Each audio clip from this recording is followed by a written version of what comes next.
Merci Chloé d'avoir répondu à notre invitation.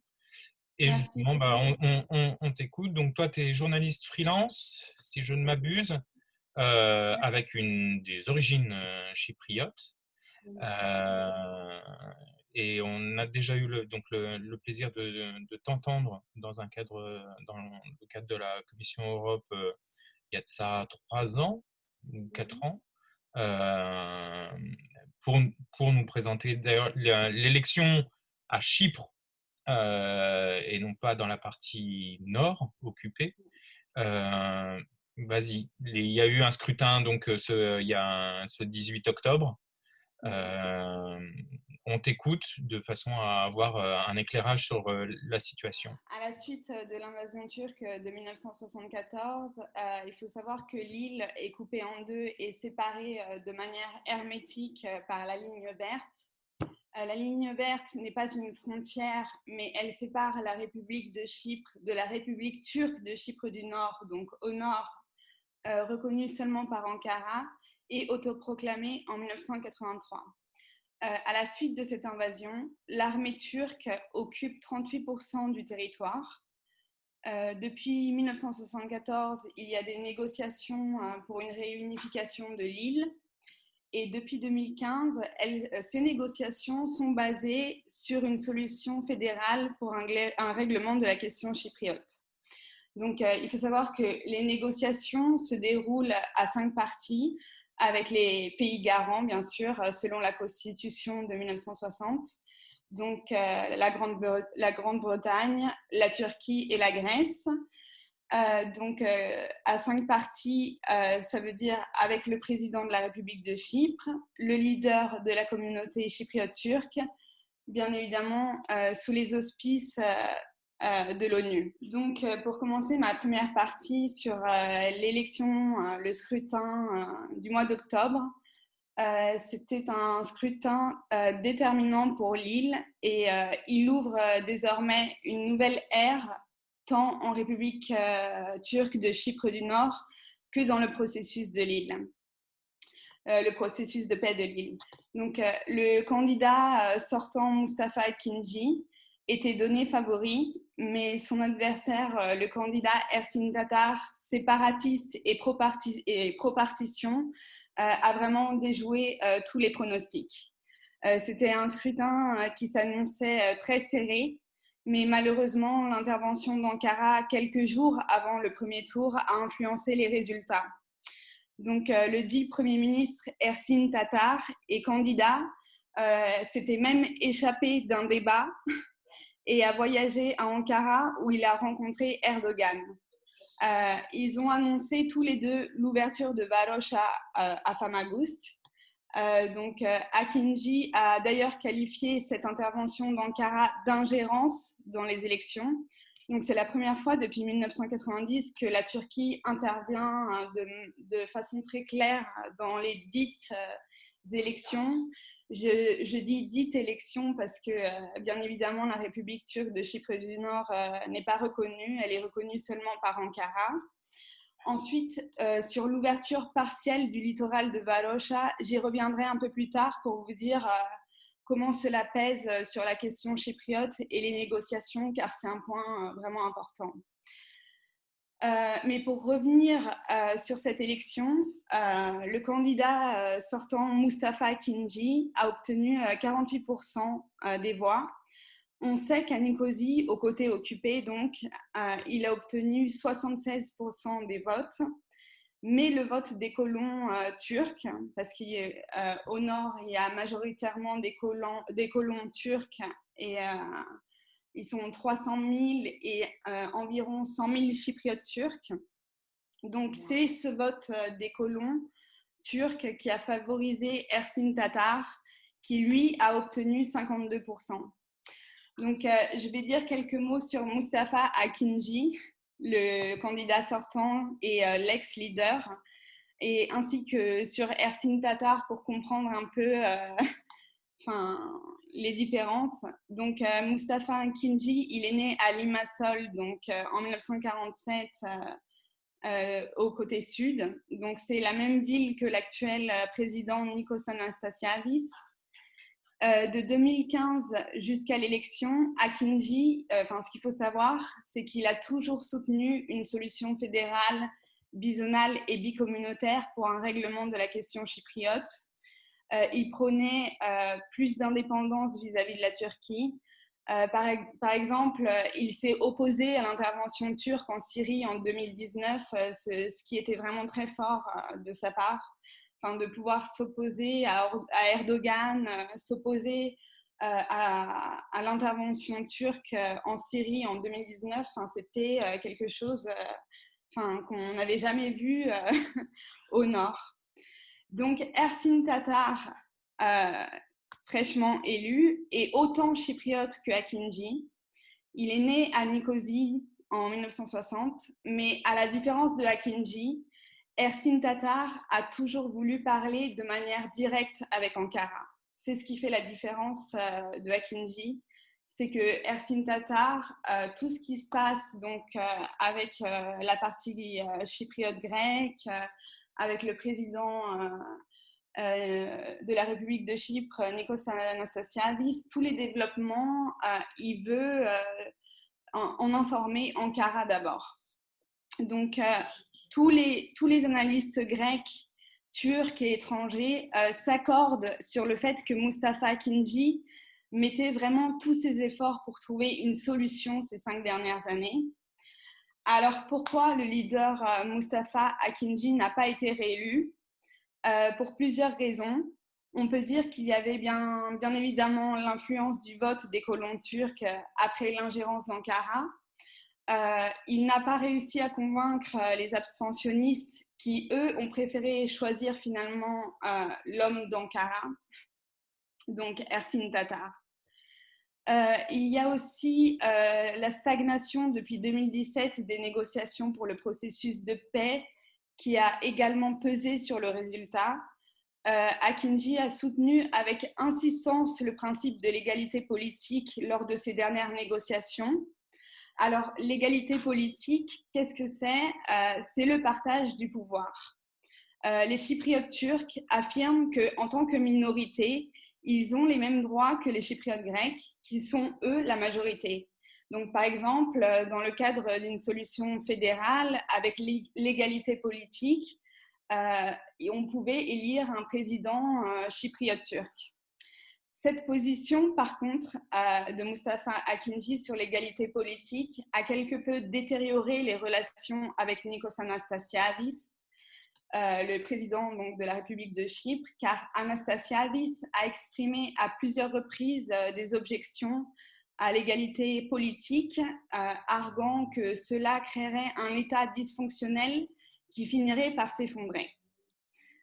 Donc, à la suite des résultats de ces élections, côté grec, on espérait bien sûr la réélection de Mustafa Akinci. Le parti communiste AKEL a exprimé son inquiétude.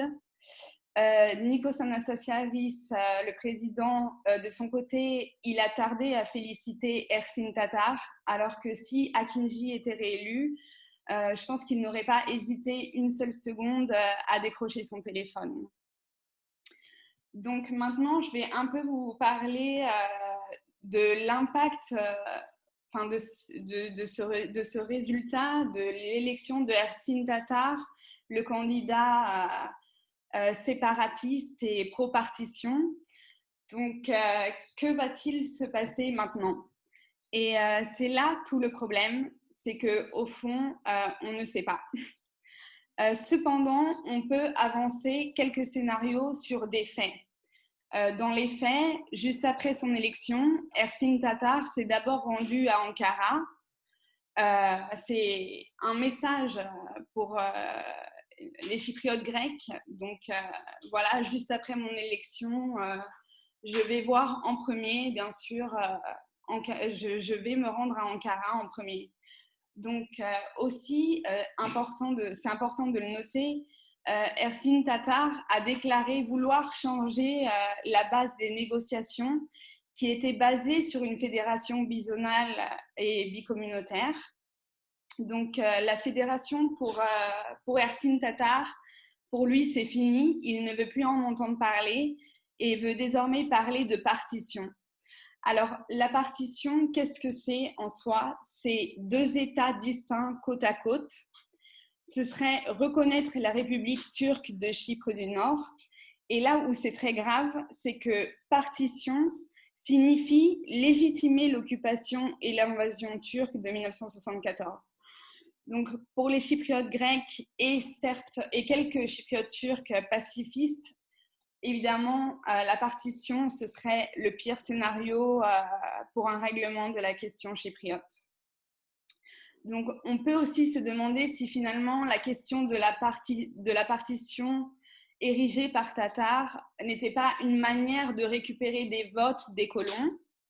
Ça, je pense qu'on verra plus tard. Mais Ersin Tatar, en plus de la reconnaissance de la République turque de Chypre du Nord, veut imposer dorénavant une nouvelle condition pour le retour des négociations. Il veut absolument mettre sur la table des négociations la question du partage gazier. Donc, pour le président de la République de Chypre, Nikos Anastasiadis, c'est vraiment hors de question. La question du gaz, pour Anastasiadis, est une compétence nationale qui pourrait devenir fédérale ou autre, ou dans une confédération, mais une fois la question chypriote réglée. Donc, encore, on est dans les scénarios. Plusieurs analystes évoquent une possible taïwanisation de la République de Chypre du Nord, qu'elle serait reconnue seulement par quelques États, mais pas par l'ONU, comme Taïwan, qui est reconnue par seulement 15 pays. Donc, pour plusieurs analystes et journalistes chypriotes grecs, l'élection de Tatar sonne le glas de la question chypriote. Ils émettent vraiment l'hypothèse d'une partition et l'Union européenne risque de se retrouver avec une espèce de trou noir à ses portes où elle ne pourrait plus rien contrôler. On ne sait pas ce qui se passe. Ce serait le 82e district de la Turquie, donc voilà. Mais aussi, il est possible qu'on discute à la table des négociations d'autres modèles qu'une fédération, comme par exemple une confédération. Anastasiadis avait également évoqué une fédération souple, mais il n'a pas trop donné de détails.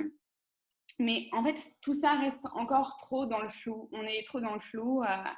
Et d'ailleurs, Nikos Anastasiadis va rencontrer pour la première fois Ersin Tatar, le leader chypriote turc, le 3 novembre, pour une réunion de type informel.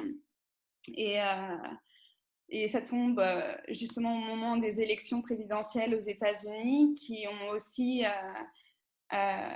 des conséquences sur les développements à Chypre, mais ça, j'y reviendrai plus tard. Donc, la partie grecque, surtout, va insister sur Varosha. Donc, Varosha, c'est l'ouverture... Varosha, c'est un quartier fantôme qui appartient à la ville de Famagoust. Mais je vais vous expliquer. Donc,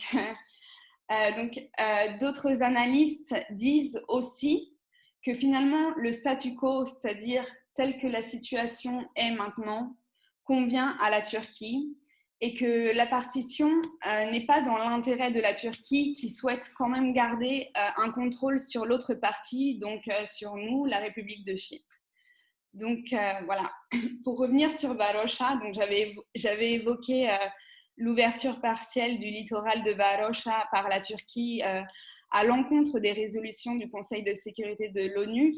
Donc, pour l'histoire, Varosha est une station balnéaire, un quartier fantôme qui fait partie de la ville de Famagoust. Durant la guerre de 1974, elle ne faisait pas partie du plan d'invasion de la Turquie. Les habitants ont fui par peur de l'invasion et abandonné tous leurs biens derrière eux. On peut y voir leurs biens abandonnés, des maisons vides, des vêtements. Ils ont vraiment tout laissé derrière eux. Donc, ce qu'il faut comprendre, c'est que l'ouverture de cette station balnéaire Varosha par la Turquie est considérée comme une colonisation par de nouveaux habitants, autres que les habitants originaux qui, eux, ont fui durant la guerre. Donc, c'est effectivement un autre levier de pression pour Nicosie dans les négociations. Alors, comme vous avez pu le voir, la Turquie a ouvert de manière flagrante ces dernières années et ces derniers mois plusieurs fronts extérieurs à Chypre, avec les incursions turques dans les zones économiques exclusives à Chypre, la Grèce, la Syrie, la Libye, maintenant le Nagorno-Karabakh. On sait qu'elle soutient l'Azerbaïdjan, donc... mais avec Varosha, on voit qu'elle ouvre désormais un front intérieur qui est cette fois-ci dans Chypre même. Donc, Erdogan a récemment encore toujours est allé plus loin dans la provocation et a parlé d'aller pique-niquer à Varosha, par exemple. Donc, voilà. Donc, sinon, les négociations en 2017 pour une solution fédérale bizonale et bicommunautaire ont achoppé à Crans-Montana, en Suisse. Elles sont restées en suspens jusqu'en 2020. Ankara a refusé d'obéir au calendrier demandé par Nicosie pour le retrait progressif de près de 30 000 soldats turcs basés dans le nord de l'île. De son côté, Nicosie n'était pas prête à accepter cette question de l'égalité politique et du partage du pouvoir. Cependant, un média hier a parlé de lueur d'espoir. Peut-être que la solution fédérale pourrait retourner à la table des négociations si une partie décide de faire des concessions et de retourner là où on a laissé les négociations, ce à quoi la Turquie s'oppose. Il faut savoir que les négociations, après chaque négociation qui ont échoué, c'est aussi une affaire de blame game. Tout dépend de quelle perspective on regarde le problème. Les Turcs vont dire que c'est les Chypriotes qui n'ont pas fait de concessions et vice-versa. Donc, tout cela se déroule dans un contexte de tensions croissantes depuis plusieurs années à Chypre autour des frontières maritimes, donc des zones économiques exclusives. À l'heure où je vous parle, le navire Barbaros de recherche, le navire turc, le Barbaros, est dans le bloc 6 de la zone économique exclusive de Chypre.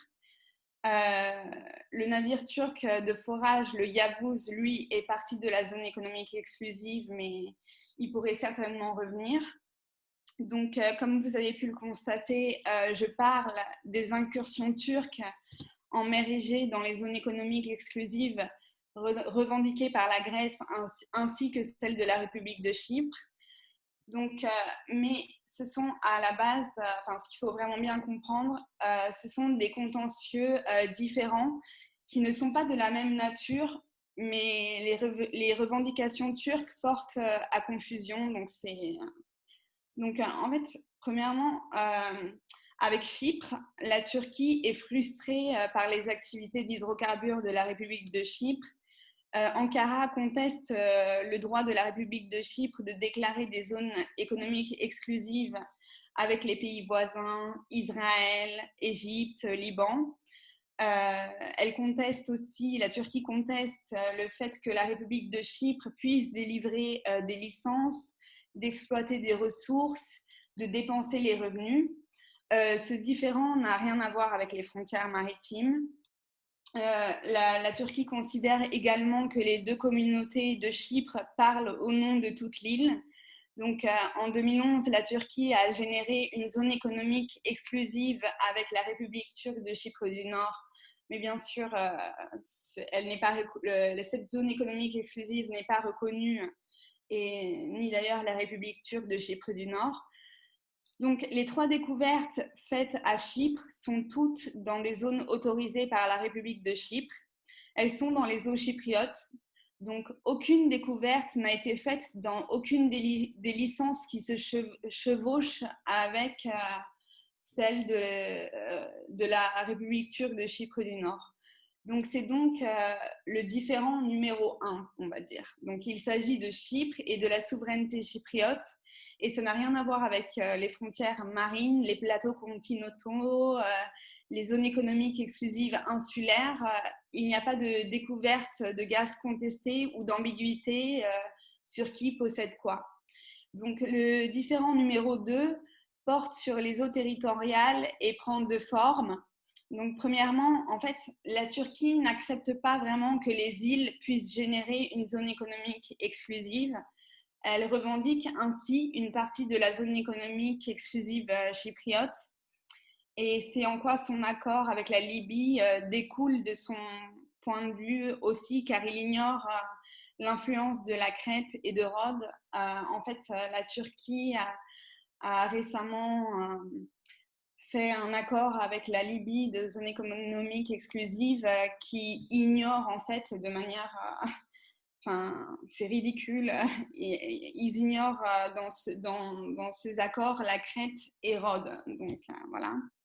Donc, le deuxième argument turc est qu'une île peut avoir un effet partiel, réduit ou nul sur la délimitation des frontières maritimes afin de préserver l'équité, en particulier lorsque cette île est proche du large littoral d'un autre État. Il s'agit bien là de l'île de Castellorizo. De l'avis de la Turquie, une zone économique exclusive complète de Castellorizo priverait la Turquie d'une grande partie de la zone économique exclusive dans l'est de la Méditerranée, ce qu'elle considère comme injuste. Donc c'est un argument différent de celui de savoir si les îles obtiennent une zone économique exclusive en général, et c'est quelque chose qui peut se régler au tribunal et qui doit se résoudre par dialogue, mais la Turquie ne semble pas vouloir dialoguer ni vouloir amener cette question dans un tribunal. Donc maintenant, on peut apporter l'énergie dans cette image. Donc aucune des découvertes faites depuis 2009 ne se trouve dans l'une des eaux contestées. Personne n'a affirmé de manière convaincante que des hydrocarbures existent dans les zones de conflit, et aucun des litiges n'a vraiment affecté l'exploitation des hydrocarbures. Cependant, ce qui se passe, c'est que la Turquie est plutôt frustrée que tout cela se passe sans elle, car ça l'isole dans la région où elle aspire à avoir un rôle hégémonique. Donc on a vu, elle est contre le projet du pipeline ISMED. Donc c'est un pipeline qui devrait passer d'Israël, Chypre, Grèce vers l'Europe. L'Italie s'est retirée du projet en 2017. Mais le pipeline ISMED, c'était vraiment, enfin tous les analystes le disent, c'était un projet politique pour isoler la Turquie. C'était plus un projet politique plutôt que économique, car ce pipeline coûte vraiment trop cher. Donc en fait, ce qu'on peut comprendre, c'est qu'on essaie de comprendre où Erdogan va. Et on pense que finalement, les hydrocarbures lui importent peu. Il sait très bien que les sociétés pétrolières, par exemple en République turque de Chypre du Nord, les sociétés pétrolières de la République de Chypre qui sont présentes dans la zone économique exclusive de Chypre, donc il y a Total, ExxonMobil, elles sont parties en raison du coronavirus. Et elles disent qu'elles vont revenir en 2021. Alors, la question qui se pose, c'est est-ce qu'elles reviendront ? Est-ce que finalement, avec les tensions, avec la manière dont Erdogan agit, est-ce que le gaz va rester piégé est-ce qu'on va pouvoir l'extraire avec une Turquie qui agit de manière menaçante? Donc c'est pour ça, tout est flou en fait. Encore. Donc, mais Erdogan, ça le frustre parce que, il sait que le gaz ne fait pas vraiment partie du jeu. Et c'est aussi, il me semble, pourquoi il a décidé d'ouvrir Varosha. Donc aussi, Ankara dit avoir trouvé du gaz en mer Noire. Et il a juste déclaré, donc Ankara a déclaré aujourd'hui qu'elle prévoit de forer 40 puits, mais elle continue cependant ses incursions dans les eaux grecques et chypriotes. Donc, on remarque qu'il n'y a pas de désescalade de la part de Ankara, pas de déconfliction comme l'OTAN l'avait suggéré. Alors, on se demande pourquoi Erdogan agit de cette manière. Donc, pourquoi est-ce qu'il est très agressif? Pourquoi est-ce que, avec ses navires de recherche, les navires militaires les accompagnent? On était au bord des tensions avec la Grèce cet été. Donc, la question, c'est de savoir pourquoi Erdogan agit comme ça maintenant. Donc, premièrement, Erdogan rencontre des difficultés chez lui. Il faut savoir que la livre turque est en chute libre. Alors, la question qu'on peut se poser, c'est est-ce qu'il tente de distraire ainsi son peuple de ses problèmes intérieurs? Une autre question qu'on peut se poser, c'est que l'histoire de la Turquie, au cours de l'histoire, la Turquie a toujours été tournée vers la terre. Donc, c'était plutôt un peuple qui se tournait vers les terres. Mais ces dernières années, à travers sa doctrine de la patrie bleue Mavi Vatan, elle souhaite devenir une puissance maritime. Elle souhaite s'étendre plus vers la mer et avoir accès aux océans, en fait. C'est ça. Donc, on comprend, on ne sait pas ce que Erdogan veut faire, mais il fait des fuites en avant. On le comprend très bien, mais son dessein final, que veut Erdogan, c'est un peu flou. Beaucoup de spécialistes ne comprennent pas, on ne sait pas s'il bluffe, on ne sait pas, mais il y a des fuites en avant. Donc la question qu'on peut se poser là, c'est évidemment la place de l'Union européenne dans ce contexte. On a pu remarquer que l'Union européenne était divisée et impuissante face aux incursions turques. Par exemple, pour commencer avec Chypre, à travers les déclarations de Borrell, à travers les déclarations des autres dirigeants européens, excepté la France,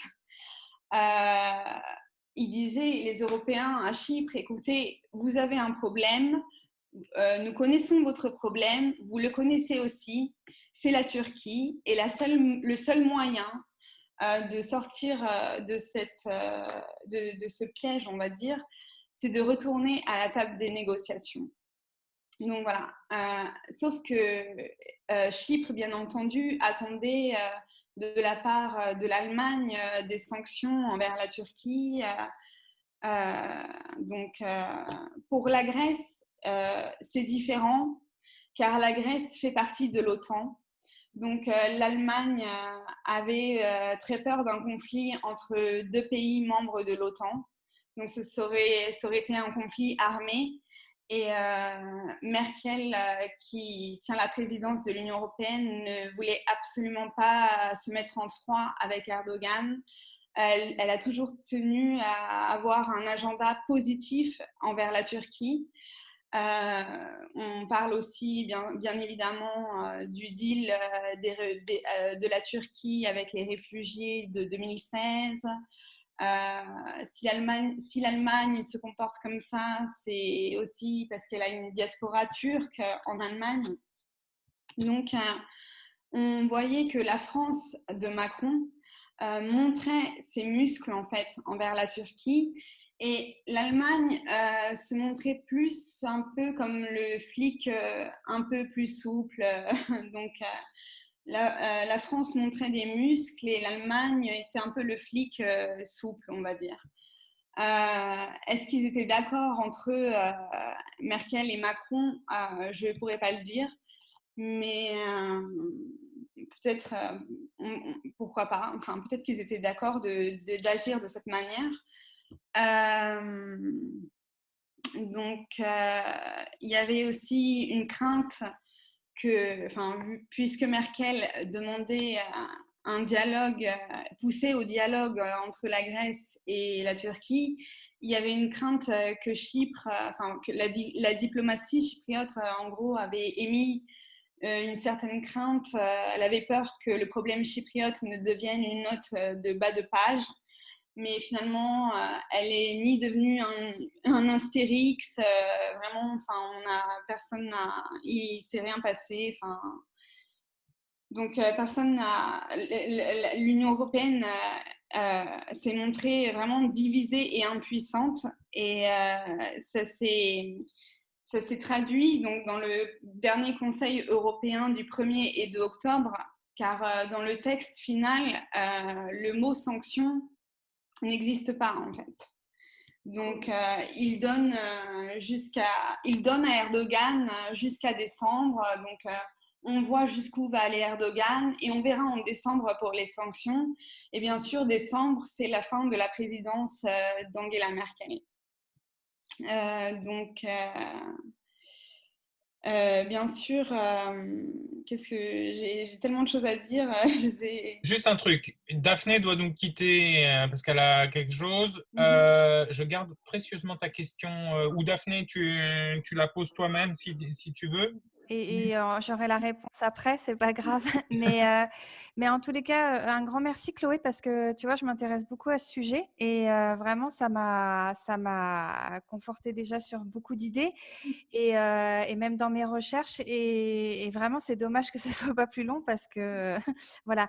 Mais en tous les cas, moi, ce que j'aimerais connaître aujourd'hui, c'est les pays de l'Union européenne qui soutiennent vraiment la France, parce que ça, pour moi, c'est important quand même. Parce qu'on ne peut pas non plus continuer à laisser… Le Chypre, non? Ah oui, Ouais. les pays qui soutiennent la France, on va plutôt trouver… Dans le combat, hein, voilà. Temps mort. Réponse dans la deuxième partie. Ouais, Je ne peux pas rester pour la deuxième réunion. Je suis dégoûté. Ah ouais. Je suis dégoûté, j'ai une réunion de travail. Mais c'est vraiment super intéressant. Je suis dégoûté que je ne suis pas entendre la deuxième partie. On ne peut pas le faire de lundi à la place? Et ce que je disais, il y a plein d'autres sujets malheureusement à traiter. Je reprends la question que posait Daphné. C'était donc quels sont les pays qui soutiennent Chypre enfin, qui soutiennent la France dans ce bras de fer avec la Turquie d'Erdogan sur le dossier chypriote. Et sur le dossier chypriote, on va rester que là-dessus, sachant que évidemment le bras de fer il existe sur plein d'autres domaines. Alors oui, bien sûr. Effectivement, c'est important de le noter. Donc, on a l'Autriche de Stefan Kurz qui est un fervent défenseur des frontières de l'Union européenne et qui n'hésite pas à condamner Erdogan, mais vraiment, donc c'est l'Autriche en tant que défenseur des frontières de l'Union européenne, bien sûr, a toujours soutenu la France dans le dossier, dans cette histoire. Maintenant, il y a beaucoup de pays qui font partie du sud, des pays de la Méditerranée, dont l'Espagne, Malte et l'Italie, qui ont des intérêts financiers avec la Turquie. L'ambassadeur d'Espagne en Turquie a toujours soutenu la Turquie en disant mais la Turquie c'est notre ami, c'est notre allié. Il y a beaucoup de pays membres de l'Union européenne qui sont également membres de l'OTAN, qui soutiennent bien entendu, qui sont pour le dialogue en fait et qui ne sont pas pour les sanctions ouvertement. Mais là, ce qu'on a pu voir, c'est que de manière unanime, tous les leaders européens, que ce soit de gauche ou de droite, ont bien entendu soutenu Macron dans cette guerre avec Erdogan. Ils ont soutenu Macron contre la Turquie, contre les propos tenus d'Erdogan envers Macron. Donc, Clément Beaune, justement, a dit que ça montrait que la France n'était pas isolée et dans ce contexte de sanctions. Mais justement, condamner, c'est une chose, mais est-ce que ça va se traduire par des gestes? On verra, on espère, on verra un peu plus tard. Enfin, on ne sait pas trop ce qu'ils attendent, ce qu'ils attendent vraiment pour sanctionner la Turquie. Donc, et justement, là-dessus, qu'est-ce qui peut empêcher Erdogan de s'inviter à Varosha, de faire le pique-nique comme il l'annonce, etc. Alors même que c'est notre territoire, puisqu'on parle d'un État membre de l'Union, mais que c'est en zone occupée, donc militairement. On voit mal des chasseurs britanniques, qui d'ailleurs ne sont plus dans l'Union, donc décollant des 2 bases britanniques pour aller faire quoi, enfin. Donc il y a un côté gesticulation côté turc, mais avec une inanité de réponse, ou en tout cas une hésitation sur comment répondre. Oui, bien sûr, on peut dire qu'il y a une hésitation sur comment répondre, parce qu'il ne faut pas oublier que Erdogan tient dans ses mains une réelle bombe, c'est celle des réfugiés qu'elle a sur son territoire, qu'elle est prête à ouvrir. Donc il y a ça aussi. Elle l'a fait avec la Grèce quand elle a ouvert ses frontières. Donc, mais aussi, ce que j'aimerais souligner, c'est que les négociations pour l'adhésion de la Turquie à l'Union européenne sont certes gelées, mais le processus en soi d'adhésion, il est toujours là, en fait. La Turquie est toujours candidat et donc, voilà. Oui, mais même, quand bien même il n'y a plus de nouveaux chapitres d'ouvert, on a l'impression qu'il y a tellement d'ailleurs d'épines ou de boulets que la candidature turque n'arrive pas à traiter ou à dépasser. Et puis en plus, que ce soit la question, le rapport à l'histoire avec vis-à-vis de l'Arménie, que ce soit l'histoire de l'occupation de la partie nord de Chypre, et que l'agenda politique turc est parti de l'autre côté. Aujourd'hui, la volonté, alors toujours, je prends moi, en tout cas à titre personnel, toujours soin de découpler les exécutifs de l'opinion publique et de la population, mais en tout cas, l'exécutif turc actuel n'est plus du tout dans un agenda qui ressemblait à ce qui a pu être au moment où la candidature a été posée, c'est-à-dire il y a très très très très longtemps maintenant, et même l'ouverture des négociations d'adhésion. Oui, je pense que oui, ça a commencé avec Nicolas Sarkozy, il me semble.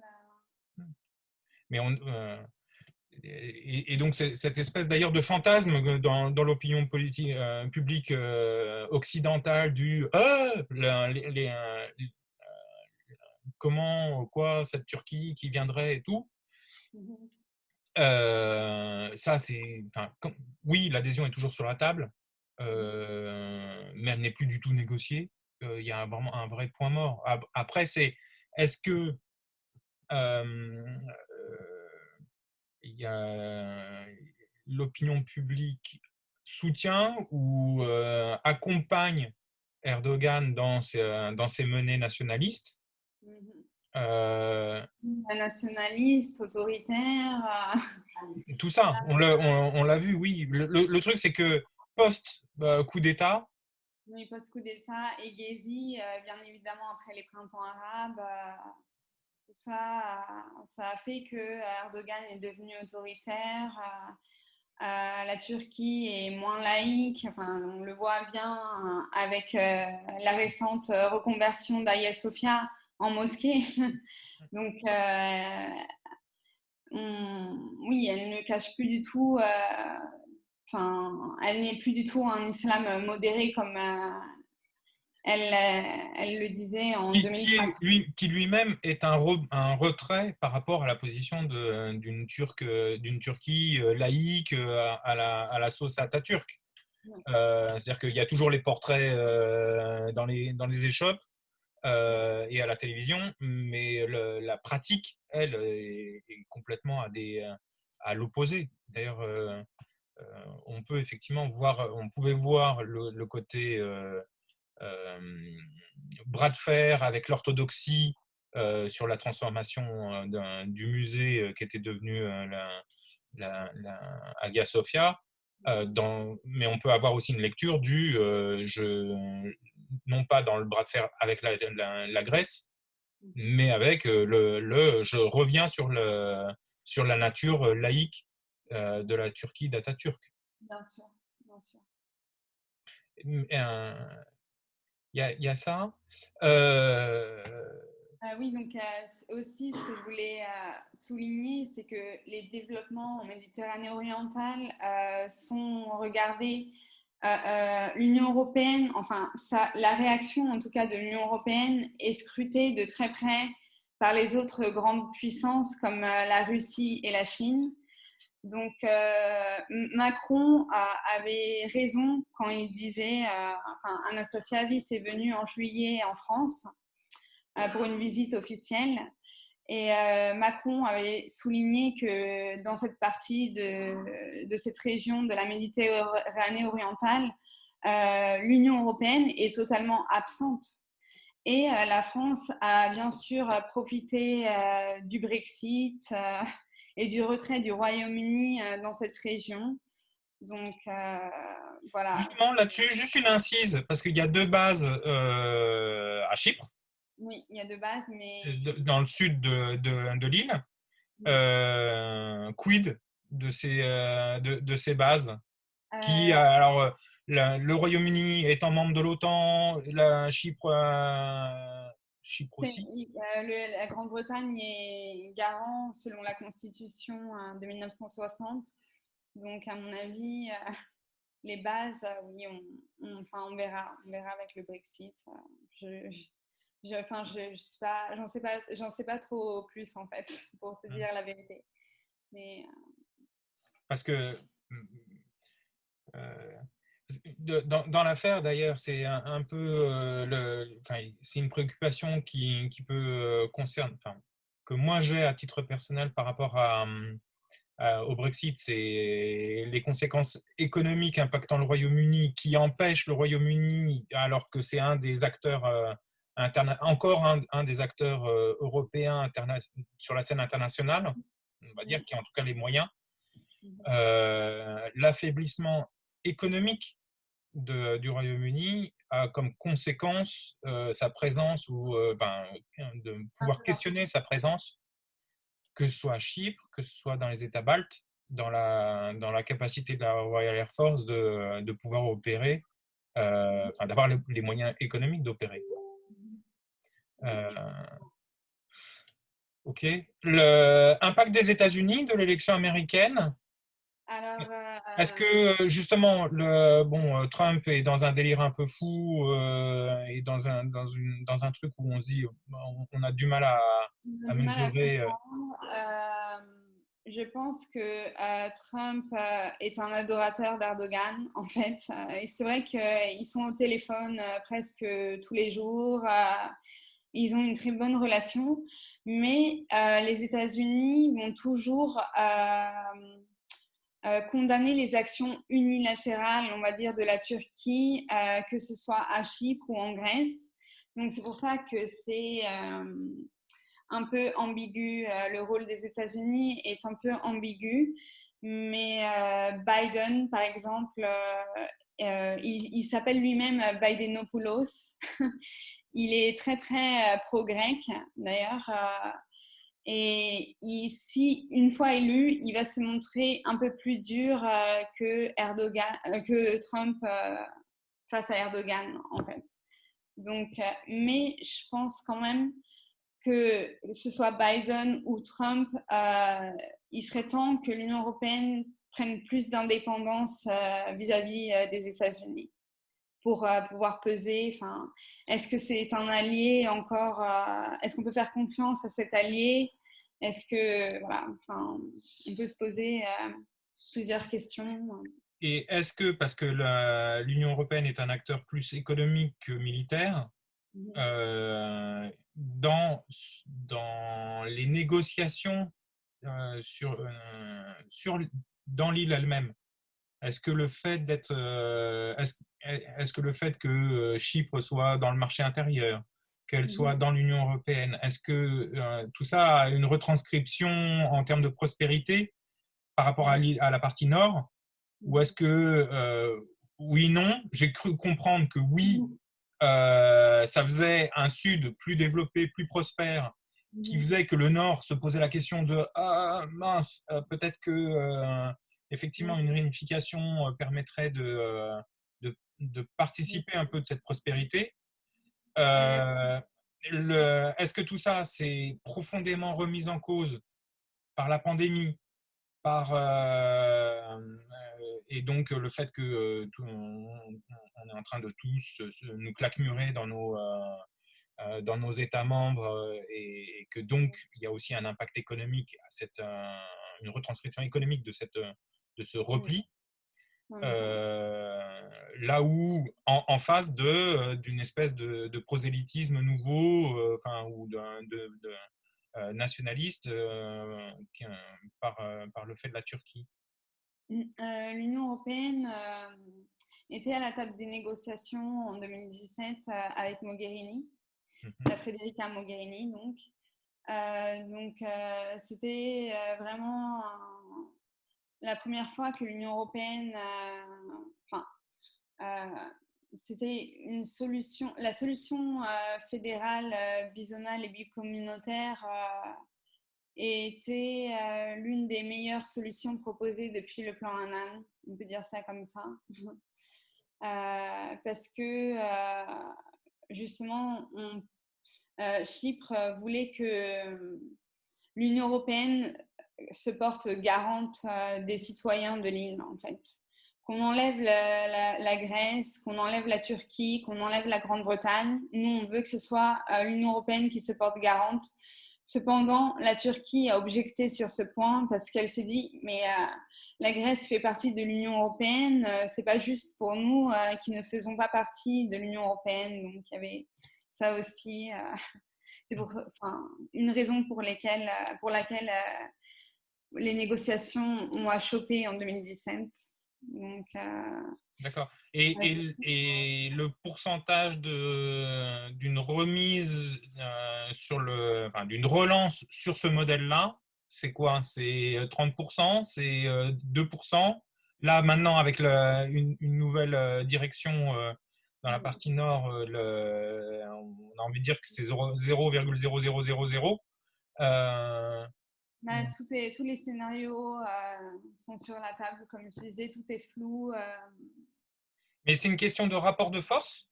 Ou est-ce que c'est plus une question de concession? Qu'est-ce que une partie est prête à lâcher ou à céder? C'est surtout ça. D'accord.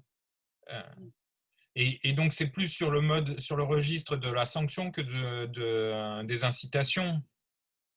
La sanction, c'est-à-dire C'est-à-dire parce que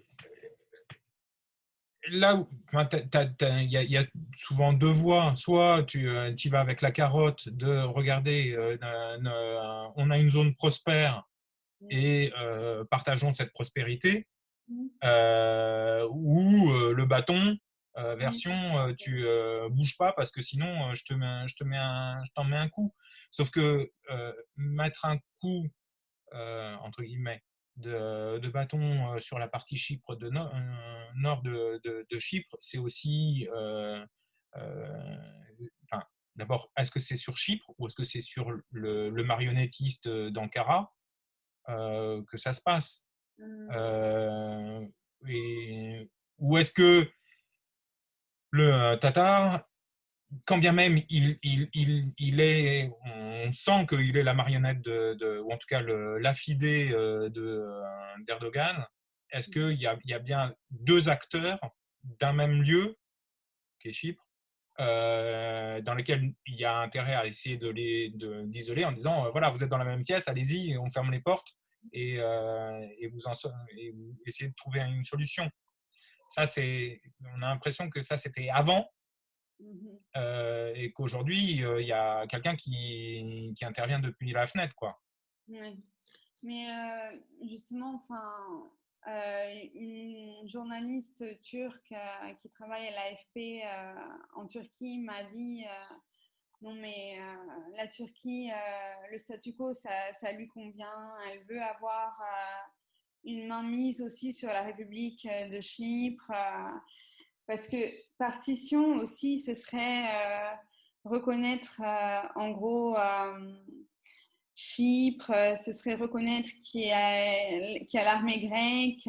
Donc la Turquie ne voudrait pas trop ça en fait, je pense. Mais peut-être que c'était pour les élections que Ersin Tatar, pour récolter des voix, tout est flou encore, vraiment tout est flou. Et les conséquences sur la partie sud, quelles peuvent-elles être Dire que l'élection présidentielle vient de passer aussi, quelles sont les échéances? Est-ce que forcément il va y avoir il y a toujours un jeu de miroir? Est-ce qu'il va y avoir un effet miroir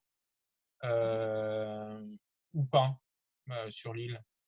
Un effet miroir. C'est-à-dire vis-à-vis de l'opinion publique chypriote grecque, de se dire ah bah en face ils ont un qui se tourne très résolument vers son maître turc.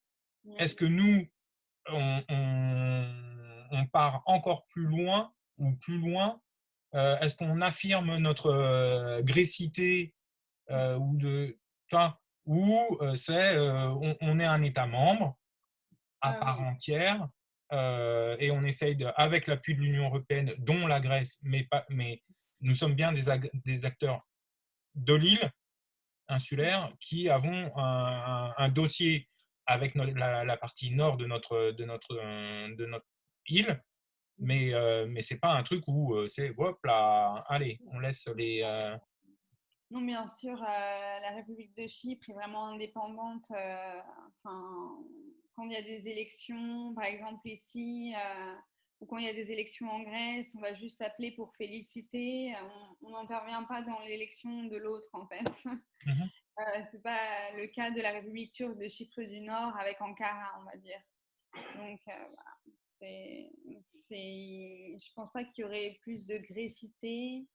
Par rapport à l'identité, il y a effectivement des Chypriotes grecs qui se sentent d'abord grecs avant d'être chypriotes, et des Chypriotes qui se sentent d'abord chypriotes, et pour eux, ils ont rien à voir avec la Grèce.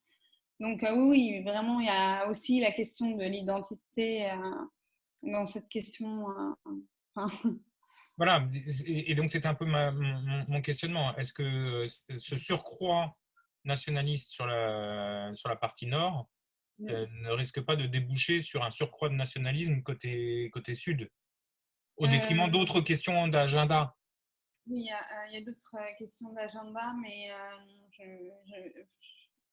je ne pense pas. Vraiment, je ne pense pas. Ouais. Non, mais parce que évidemment, on l'a vu là, enfin le nombre de cas Covid est en train d'augmenter, si j'ai bien tout compris. J'ai vu, c'était quoi? Il y a eu 4 morts et 120. Non, ça c'est les conséquences du tremblement de terre, mais Ah qui. oui, et pour le tremblement de terre, justement, qui a touché l'île de Samos et Izmir, on attendait à une diplomatie du séisme, c'est-à-dire comme en 1999, lors du grand séisme, la Grèce et la Turquie se sont rapprochées diplomatiquement. Là, par contre, Erdogan l'a bien clarifié. Il a dit non, moi, je continue à envoyer mes navires sismiques et mes navires de forage. La diplomatie du séisme, pour lui, c'est hors de question. Donc voilà. Il continue, en fait, dans les provocations, dans les tensions. Et bien sûr, avec en face une Union européenne toujours impuissante. Donc, jusqu'où ça va aller, D'accord.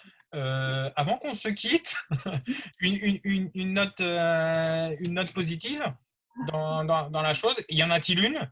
Ou est-ce que définitivement on est sur, alors, au mieux, un brouillard, tel que tu l'as évoqué, au pire, le scénario noir qui est déjà présent, parce qu'effectivement, la guerre, des morts, au Nagorno-Karabakh, il y en a dans putative, enfin, il y en a et dans les conséquences du séisme et du fait de ne pas vouloir avoir de politique de solidarité ou d'ouverture ou d'attendre de l'aide, d'avoir de l'aide réciproque sur les différentes. On n'est que sur un scénario noir ou est-ce qu'il y a des raisons d'espérer? Est-ce que les raisons d'espérer, elles sont exogènes, c'est-à-dire le scrutin américain? Oui, le scrutin américain, Biden, je dirais. Mais en fait, même la politique étrangère de Biden n'est pas claire. Donc, c'est pour ça que vraiment, on est dans le flou, mais le plus total. Tout ce qu'on sait, c'est que Biden est très proche de la communauté grecque aux États-Unis. Il a toujours soutenu la Grèce face aux incursions turques et aux tensions avec la Turquie. Donc, il est venu, il me semble, une fois à Chypre, il me semble, sous Obama. Enfin, oui, on verra. Note positive, difficile là, vraiment. Parce qu'il y a également la question du coronavirus à Chypre qui divise encore plus les populations, car il y a des restrictions au niveau des checkpoints.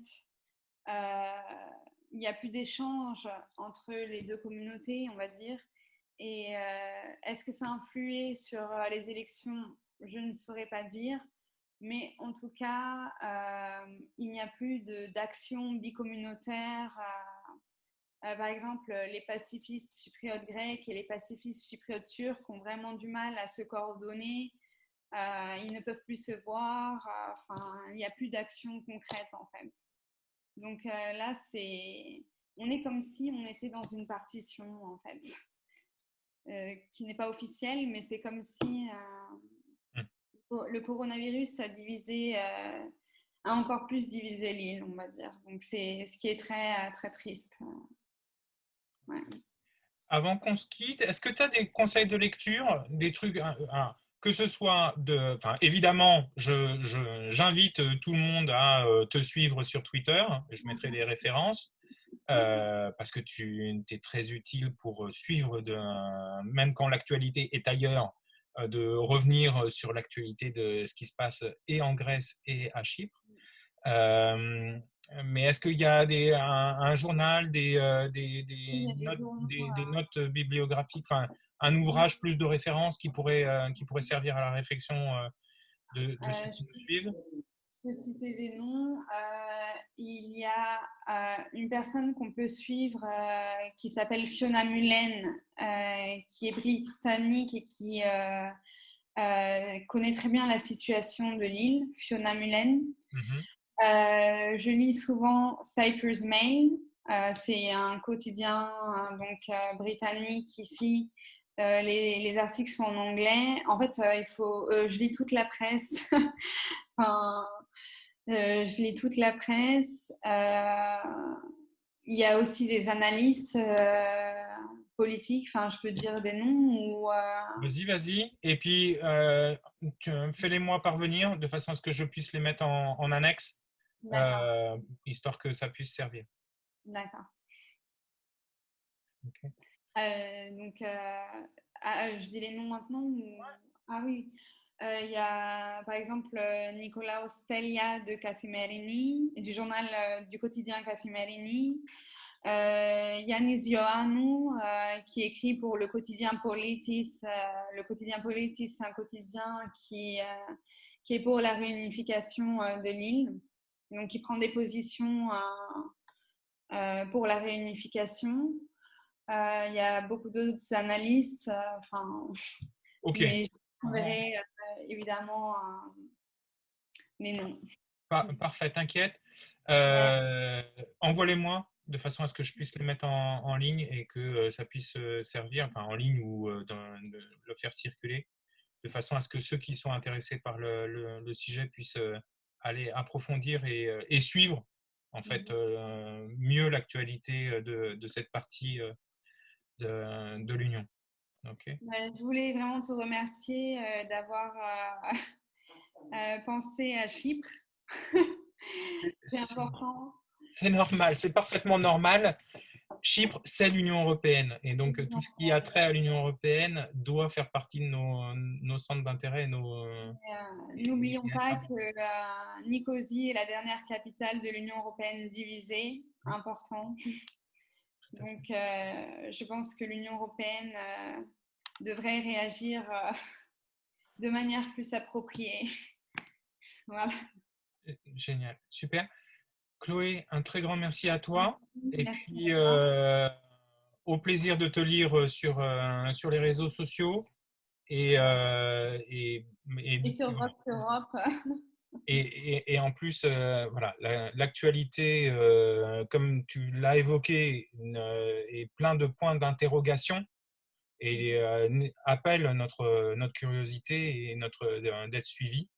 Et donc, à très vite pour d'autres aventures, j'ai envie de dire, ou en tout cas pour d'autres combats. Et celui d'une île de Chypre pacifique, réunie, il est devant nous. C'est un combat aussi important et aussi. Alors, on a envie d'espérer qu'il soit moins long que celui d'une unification politique achevée pour l'Union européenne en son entier. Mais en tout cas, voilà. C'est un combat européen, bien sûr. Il faudrait que les pays européens le comprennent, qu'ils ont tendance à oublier que Chypre fait partie de l'Union européenne, qu'on a des frontières maritimes avec l'Union européenne. Je ne sais pas, est-ce que c'est dû à sa position, parce qu'elle est éloignée mais il faudrait bien sûr que les Européens comprennent que ce qui se passe à Chypre est vraiment important. Ok, super. Un très grand merci à toi. Merci. Et puis, à très bientôt. Bon courage, merci. Très bien. À très bientôt.